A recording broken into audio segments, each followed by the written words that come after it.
Oi, pessoal. Continuando aqui com os vídeos sobre a época do mestrado, né? Na verdade, eu estou falando de vida acadêmica como um todo, mas vou voltar com o tema época de mestrado.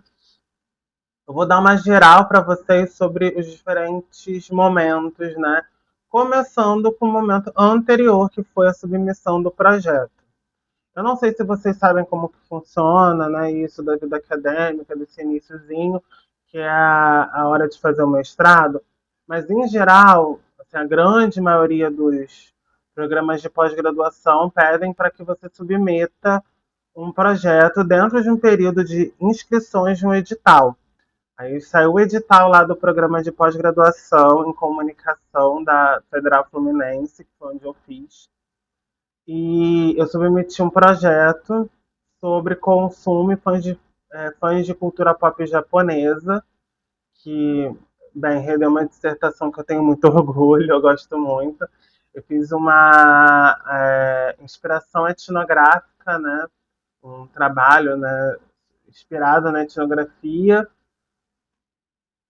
que analisou como os fãs de cultura pop japonesa eles interagem ali, né, com o consumo em eventos de anime. E no caso, a gente escolheu como recorte o Anime Friends, que é bem famoso, acontece em São Paulo. E eu fui em duas edições, se eu não me engano, 16 e 17, e recolhi informações para construir minha dissertação. É, A fase de até passar foi muito complicada, mas foi muito bom quando eu entrei. Mas eu comecei sem bolsa, demorou um tempo até eu conseguir a minha bolsa. Eu acho que eu fiquei uns 4 meses sem bolsa até conseguir, por conta de remanejamento. Aí eu fiquei com bolsa até o final do meu mestrado. Foi muito bacana fazer mestrado, já adiantando, mas também tem muitos percalços. Eu acho que assim, vamos lá. No início do mestrado, eu me sentia muito inferior do que os meus demais colegas. Isso ficou ainda mais explícito durante uma atividade, porque eu percebi que eu não sabia de quase nada comparado aos meus demais colegas. E, obviamente, por conta da minha formação, que era diferente, minha formação em produção cultural e o mestrado, que era de comunicação, o nome, mas era do curso de estudos de mídia, você tem outra base teórica completamente outra que eu tinha que aprender. Inclusive, tem vários livros aqui, ó. Cadê? Deixa eu ver se tem algum aqui bem acessível. Tem sim. Essa camadinha aqui desses livros, eu não vou mostrar eles especificamente, não. Mas eles são todos da área do consumo, né? E a gente vai aprendendo, né? Vai aprofundando. Só que são muitas leituras, é muita coisa, muita leitura mesmo. Eu tinha que ler coisa de, às vezes, 3 papers para uma disciplina, de uma semana para outra. Né? Quando a gente fala paper, são os artigos científicos publicados em revistas científicas. O que acontece? A publicação da revista científica funciona da seguinte forma: você pega o seu texto de pesquisa, você envia para esse periódico, para essa revista científica, um editor recebe esse texto e ele é avaliado por duas ou mais pareceristas que vão avaliar se ele é um bom artigo e aceitar ou pedir correções, se ele é um artigo ruim e rejeitar. Geralmente, todo mundo pede no mínimo correções, independente se vai aceitar ou não. E assim, por que eu falo isso? Porque agora eu também sou editor de revista. Também tem isso. Hoje eu sou editor de revista científica. E assim, uma coisa que eu posso falar para vocês é que assim, é muito difícil, principalmente para o mestrando, que é uma pessoa que está fazendo mestrado, né, passar logo assim de cara com o texto. Geralmente tem que publicar junto com a pessoa que está orientando, né? E é normal, pelo menos na minha área, que é a comunicação. Mas ainda assim, o legal do mestrado é que você aprofunda os temas. O difícil é que é com um pouco de dor, não vou negar não. Assim, eu tive que ler muitos textos mesmo, muita leitura, muita dedicação, noites mal dormidas, engordei, porque a gente acaba tornando tudo meio disfuncional, sabe? E uma coisa que eu sempre gostei muito, mas assim, muito mesmo,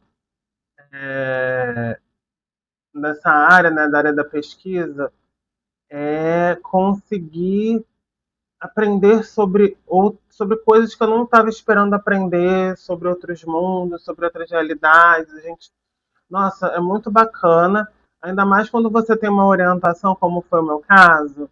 Eu tive uma orientadora muito especial, que foi a Carla Barros.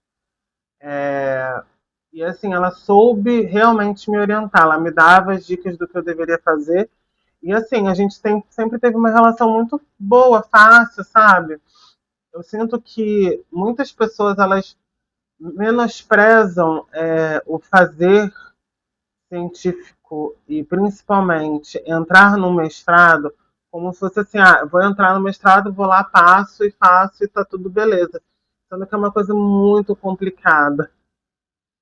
Muitas pessoas hoje desistem nem só pela dificuldade em si, porque realmente tem, mas por menosprezar, achando que, ah, mas é a parte da academia, é tranquilo, e não é tranquilo. Primeiro que, assim, para passar, muitas vezes você tem que conhecer as pessoas, né? Você tem que. Eu não falo que você tem que ter contato, porque, assim, existe uma questão lá de isonomia, né? Eles têm que avaliar da forma mais isonômica possível, mas a gente sabe que você, quem é conhecido, né, acaba sendo reconhecido. Isso, infelizmente, é uma verdade, inclusive, na academia.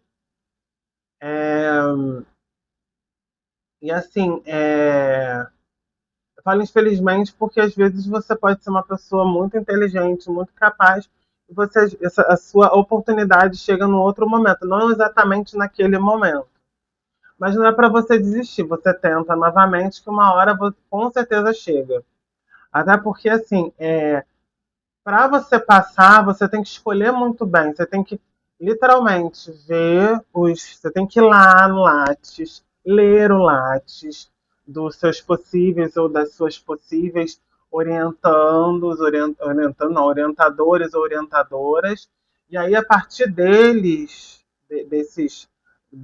e delas, né, das pesquisas, vendo o que, é que eles estão estudando neste exato momento, você constrói ali o seu projeto, né? Porque, é, primeiro, você tem que ter você tem que jogar o jogo, você tem que estar estudando o que, que as pessoas estão estudando, senão não adianta nada. Ah, vou submeter um projeto, seu projeto é maravilhoso, tem alguém para orientar? Não, não adiantou nada, então você não vai entrar.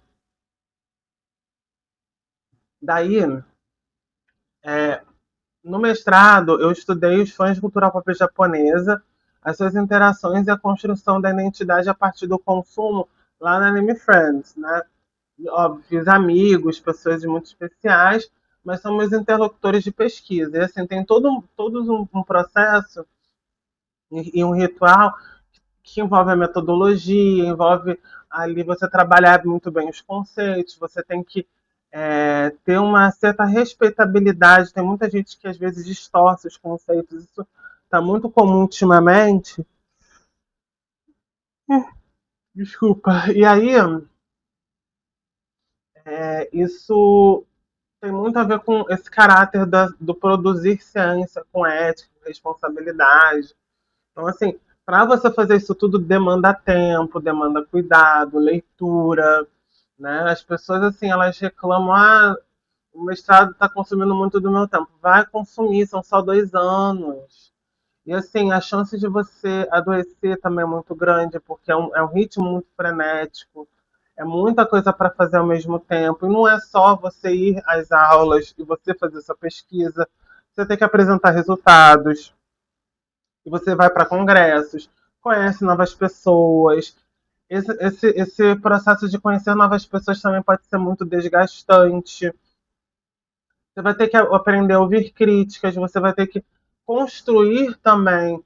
um certo lugar ali de personalidade para conseguir entender que você, enquanto pessoa que está produzindo ciência, você pode discutir e vai aprofundar isso futuramente quando você fizer seu doutorado, mas que você pode discutir a altura, você pode discutir com, com autores e autoras, você pode crescer, né?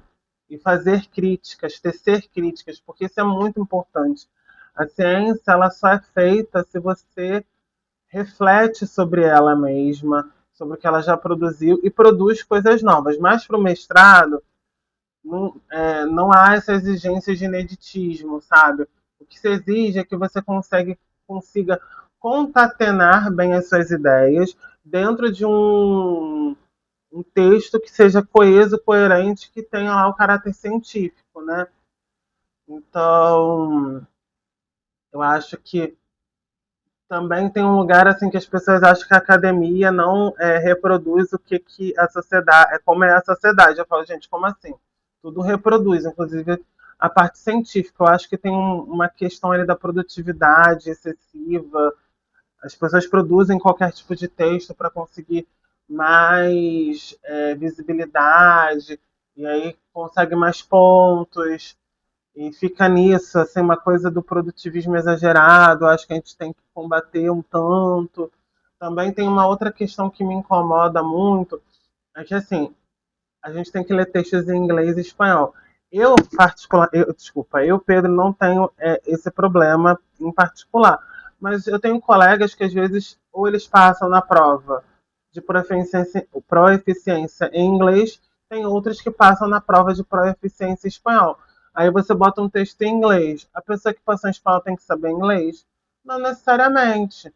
Só para também avisar aos navegantes que estão aí sem saber, quando você faz mestrado, você tem que fazer também uma prova de proficiência em um idioma. Alguns exigem um idioma em específico, tipo inglês, outros exigem só que você domine algum idioma, tá bom? E assim, isso me chateia um pouco porque, querendo ou não, quando a gente lê em português é mais fácil a leitura e o volume é muito, muito, muito, muito alto. Então, é um volume grande, né? Você tem empilha livros ali, enfim. É muita coisa para ler, mas vale a pena. Para mim foi bom. Eu não tenho tanto que reclamar, e sim agradecer. Agradecer ao grupo de pesquisa NEMAX que eu faço e fiz parte naquele momento. Isso foi muito importante para mim, porque eu cresci. E todas as pessoas especiais que passaram, né? Tanto as pessoas interlocutoras da pesquisa quanto os meus amigos e amigas pesquisadores e pesquisadoras aí que a gente tem feito desde então. Daí no próximo vídeo eu falo um pouco mais sobre a minha época de doutorado. Se você quiser ler a minha dissertação, ela está disponível no link abaixo aqui da descrição. Não deixe de se inscrever no canal, curta o vídeo, compartilhe. E aí comenta se você tem interesse em fazer mestrado, o que você acha. Você acha que vai ser um desafio muito grande? Fala para mim. Um abraço, até mais. Tchau, tchau.